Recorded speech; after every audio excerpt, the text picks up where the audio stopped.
Hello everybody. In today's lecture we'll be continuing about the ethics in clinical trials.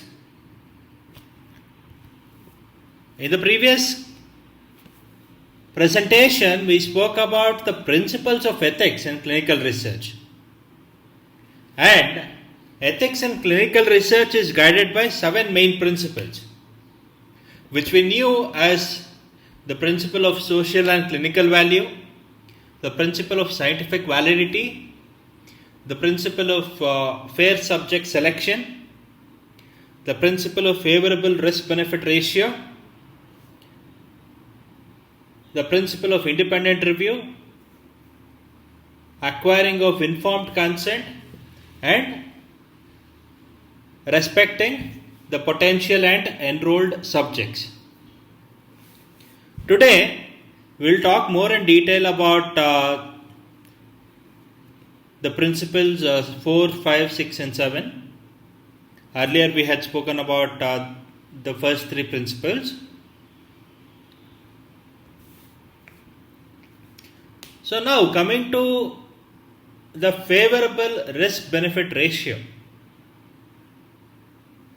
See, whenever you do a research, there is an uncertainty that prevails. You are not sure of what the result could be. You are just positive that the result would be good, the result would be beneficial.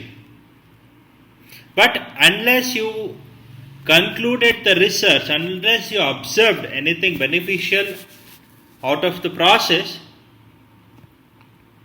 your results may not be of much help,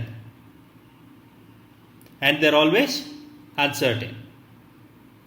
And this uncertainty about degree of risks and benefits which are associated with drug, device or a procedure that is being tested is inherited in clinical research.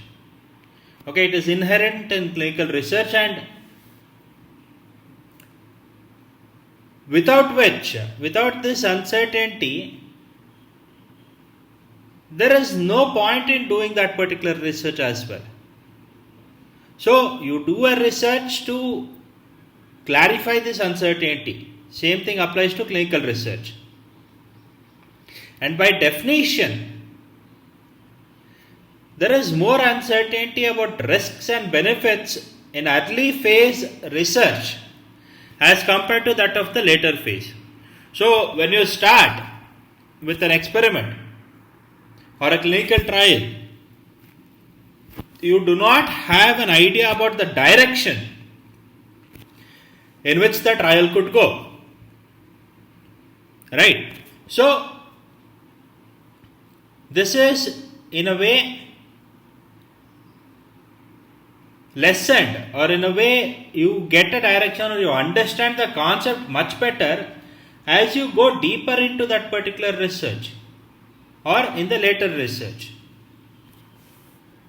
And depending on the particulars of a study, the research risks might also vary. They might be trivial or serious. They might cause short-term or transient discomfort, or bring about long-term changes. So these are the risks that are there, and talking about the varieties of risks that can be found while doing a research are that the risks could be physical,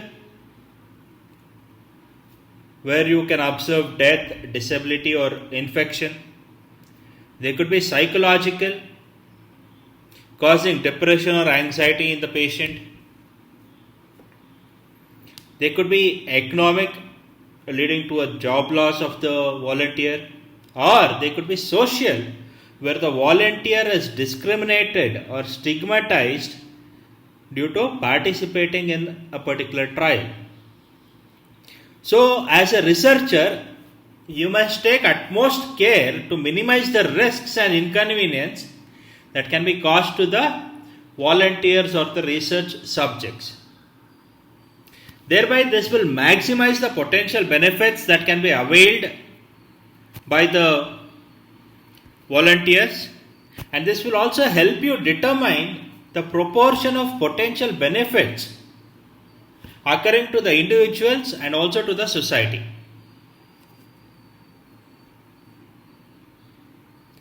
And the research volunteers often receive some health service or benefits in the form of cash or in the form of cure because of participating in a particular trial. But you should always remember that a clinical research is not to provide health service, but to investigate the benefits and drawbacks of the particular drug or therapy you are investigating. This should always be remembered while carrying out a clinical research. Now moving on to the next principle, that is of the independent review. There should be an independent review panel which is constituted to examine this particular study. And this review panel should have no vested interest in the study being conducted. Meaning that the review panelists or the members of that particular committee must not have any direct or indirect gains associated with that study, and they should purely be working ethically. And in order to minimize the potential conflicts of interest and to make sure that the study is ethically acceptable even before it started, such independent review panel is essential, because they should review the proposal and also ask important questions. Like, for example, are the trial that is being conducted free of bias, so nobody is being inadvertently or unethically profited because of this research? And is this study doing all it can to protect the research volunteers? Because we have already spoken about the importance of volunteers here and importance of their care or their caretaking. So protecting the volunteers is very much important, and the independent review panel must emphasize on this and check out what are the measures taken to protect the volunteers. And they should also ask questions like, has the trial been ethically designed? And is the risk-benefit ratio favorable?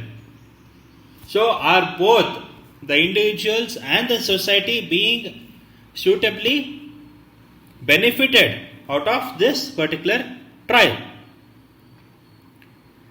So in general, depending on the country in which the trial is being carried out, independent evaluation can be done through granting agencies as well. Otherwise, there could be local institutional review boards which are constituted by the institute, similar to the institutional ethical committees or the national regulatory agencies like that of the National Science Foundation or the Department of Science and Technology, Department of Biotechnology, etc. Apart from the data and safety monitoring boards. And the role of any such panel will be valid throughout the completion of this study, where they'll have to monitor the study even while it is ongoing. So an independent review committee or a panel is very much essential for the study throughout its period. Nextly, we have informed consent. Informed consent is important because the decision of volunteers to participate in a trial is essential for the study to be ethical. And this can be achieved only through a process of informed consent in which the individuals who are potential volunteers are accurately informed of the purpose, the methods, risks, benefits and alternatives to the research that is being carried out. So they should have a clear picture of why they are being a part of that particular research and what they will be subjected to and what are the methods that will be imposed upon them to carry out this research, and what is the outcome, what are the risk factors and what is the benefit of this particular participation, and finally, if not this, then what else is an alternative to this particular process. So they should be clearly informed about everything. And nextly, the individuals must understand this information and how it relates to their own clinical situation or interest.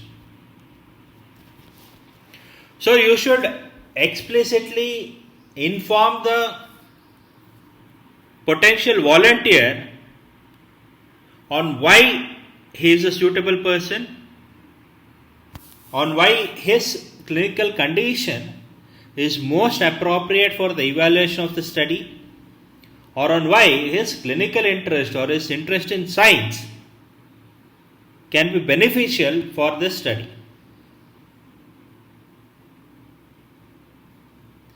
And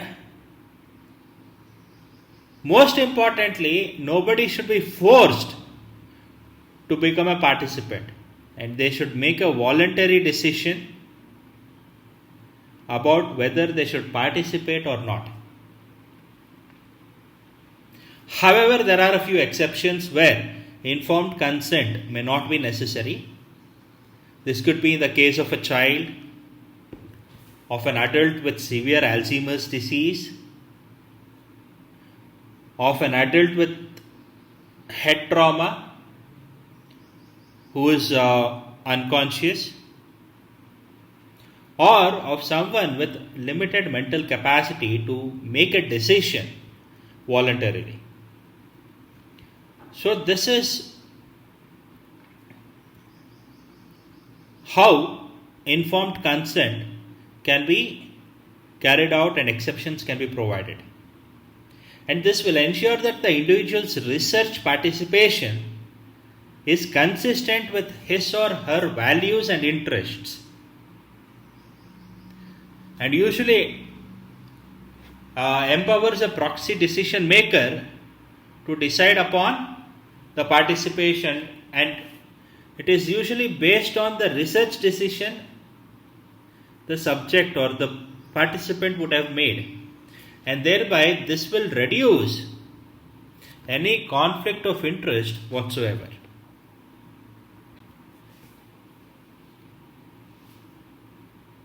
Finally, we have respect for the potential and enrolled subjects.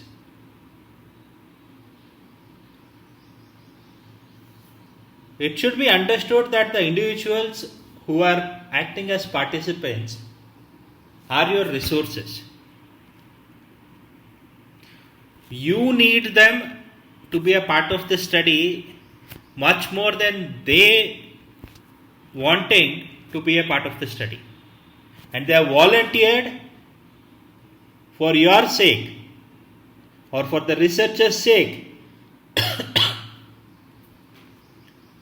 to be exposed to the risks of the study. Thereby, the individuals should be treated with respect from the time they are approached for possible participation. And this respect must be provided even if they refuse to be a part of the study, or if they are a part of the study, it should be provided to them throughout their participation and also after their participation ends. So this will include respecting their privacy and keeping their private information confidential. Also, respect should be provided to their right to change their mind and to decide that the research does not match their interests and withdraw without any penalty. You should not be suing them for cancelling their or for taking back their volunteership. You should respect their decision and let them move on. And you should inform them of the new information that might emerge in the course of research. And such information might also bring about a change in their assessment of the risks and benefits of participating. This could have a positive effect or a negative effect. We don't know. But it is your duty to inform them whatsoever.